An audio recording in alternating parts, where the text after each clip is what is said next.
Spin Cycle America, the American Citizen's Handbook, Season 1, Episode 3. What kind of government did the founders create? Welcome to Spin Cycle America. I'm Coach. This isn't about political parties. This is about principle. It's about history, responsibility, freedom, and having honest conversations about the country we all call home. So let's get started. So, if you spend a lot of time watching television, listening to podcasts, or scrolling through social media, you'll hear people use words like democracy, republic, socialism, capitalism, and constitutional government. But have you ever stopped and asked a simple question? What kind of government did America's founders actually create? What was the purpose? How was it created, and why? Understanding that question, what kind of government did America's founders actually create, helps us better understand the Constitution and gives us a foundation for evaluating today's political ideas, whatever they may be. Today, we're going to go back to the beginning. So today's topic is this: as a constitutional republic. The Constitution established a constitutional republic. In that system, here's what it created. The Constitution is the nation's supreme law. Government officials are elected by the people or selected through constitutional process. Government powers are limited by the Constitution. Power is divided among separate branches. Individual rights are protected. So think about what I just said. Think about all those 5 different areas. The founders believed that government should have enough authority to perform its essential functions, but they also believed concentrated power could threaten liberty. So that's why they divided it. That's why they divided those powers among the three branches, legislative, executive, and judicial branches, and created a system of checks and balances. That's why you hear about those checks and balances all the time. So no one branch can control the other. The core structure of the government was this: the constitutional republic. Power rests with the people, who elected representatives to make laws under strict rules written in the U.S. Constitution. Think about that. Think about what's going on today and what people are trying to do. Federalism. Power is split between the central national government and individual state governments to stop any single group from gaining control or total control. Think about what's trying to happen now. Think about what keeps happening. Think about that. Separation of powers. Government is divided into 3 distinct branches: the legislative, the executive, and the judicial, with a system of checks and balances so each branch can limit the others. This is why we have limited branches, so that no one can control the other. So no one has total control. Why limited government? Let's talk about that. Many of the founders had experienced what they believed to be abusers of government powers under the British rule. When they wrote the Constitution, they sought to create a government with defined powers rather than unlimited authority. They wanted the people to control the power. They wanted the people to have control. Some of those powers were specifically listed in the Constitution, while the Bill of Rights protects individual liberties. That's important stuff to know.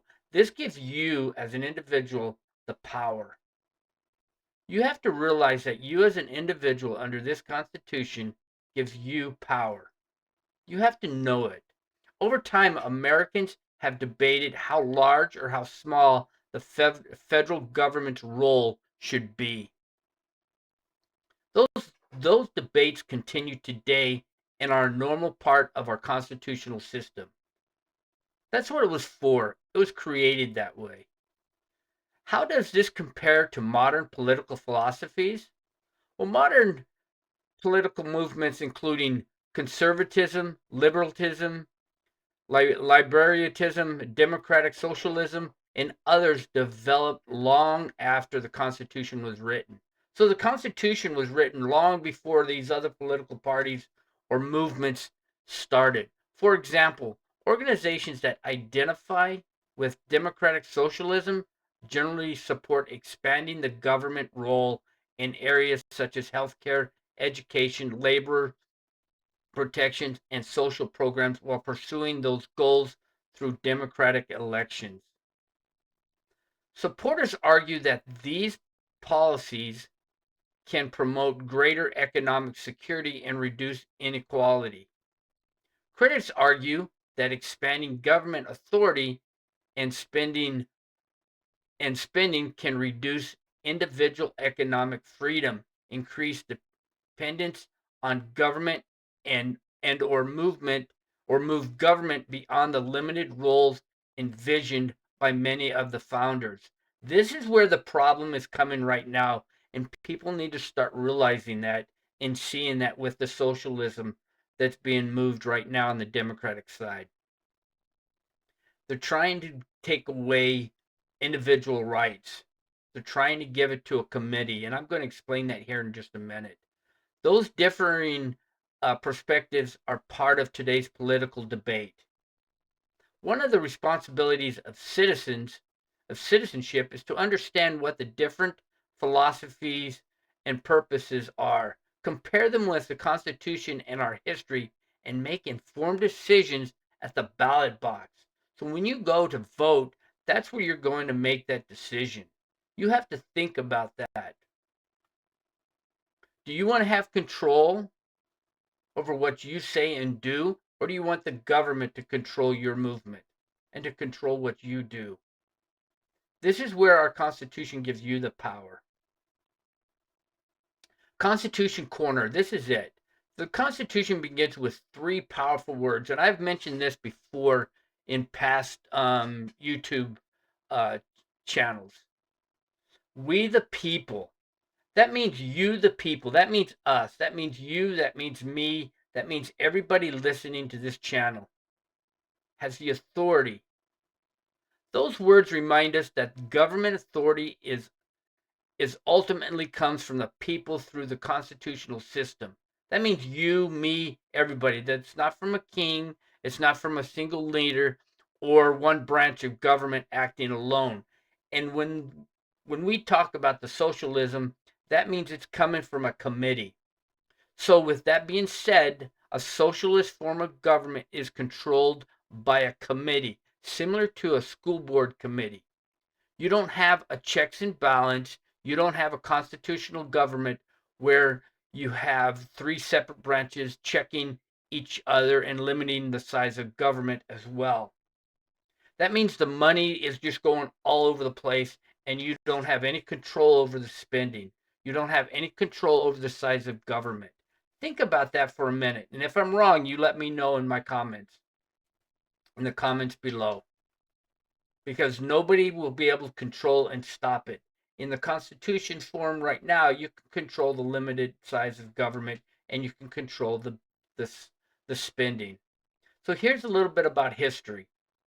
James Madison wrote in Federalist Number 51 that the structure of government should ensure that ambition must be made in contrast, counteract ambition. And his point was that because people are imperfect, in other words, nobody's perfect, no one person or institution should hold unchecked power. With the socialism, that means people are going to be running a must. They're going to be all over the place. Nobody's going to be checking their power. That principle became one of the founders of the American constitutional system. If you look at the New York system right now, New York City, just check it out. Somebody's running over there without unchecked power right now as you see it. Here's the verse for today.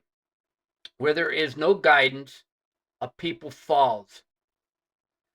But in an abundance of counselors, there is safety. I want you to think about that proverb right now. That's from Proverbs paragraph 11, verses 14. I want you to think about that verse for a minute. That's exactly what I've been talking about. Wise government, like leadership, benefits from accountability, counsel, and thoughtful decision making. You're the people, we should be able to make the decision. This is why, in my opinion, you need to stay informed as an American citizen, because that's where your power comes from.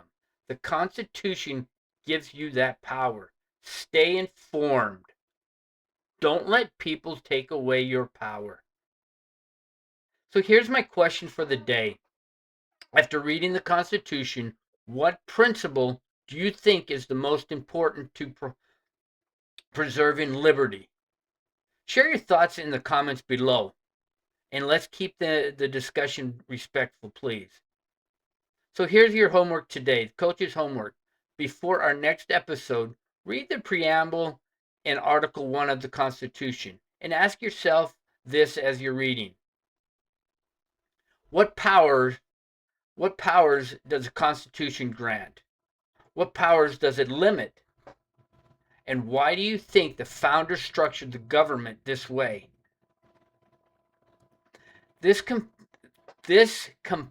Then compare that, or compare what you've read with the platforms of any modern political philosophy or party that interests you today. See where they align and where they differ.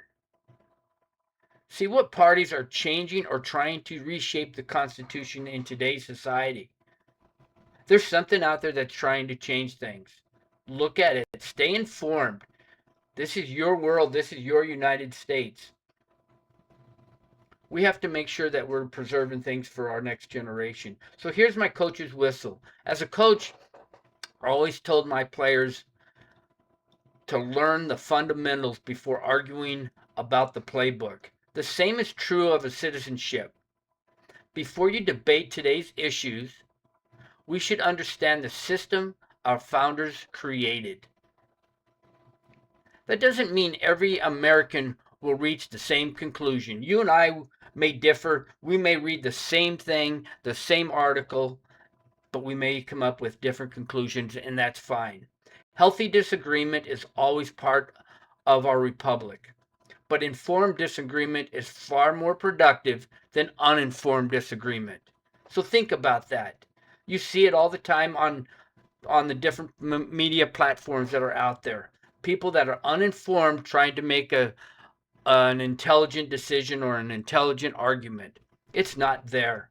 Read the Constitution, study our history, think critically, and never stop learning. That's how informed citizens help preserve our freedom, our society. And again, that's where your power comes from, the Constitution of the United States. So I'm Coach. Thank you again for joining me here on Spin Cycle America. Remember, this isn't about being perfect, because no one is. It's about being responsible. It's about understanding where we came from, appreciating the freedoms we have, and doing our part to leave this country better for our next generation. Have a great day. Take care of yourselves, take care of your family, and take care of each other. God bless you, your family, and may God continue to bless the United States of America. And I'll catch you all on the next episode of Spin Cycle America. You all have an outstanding day.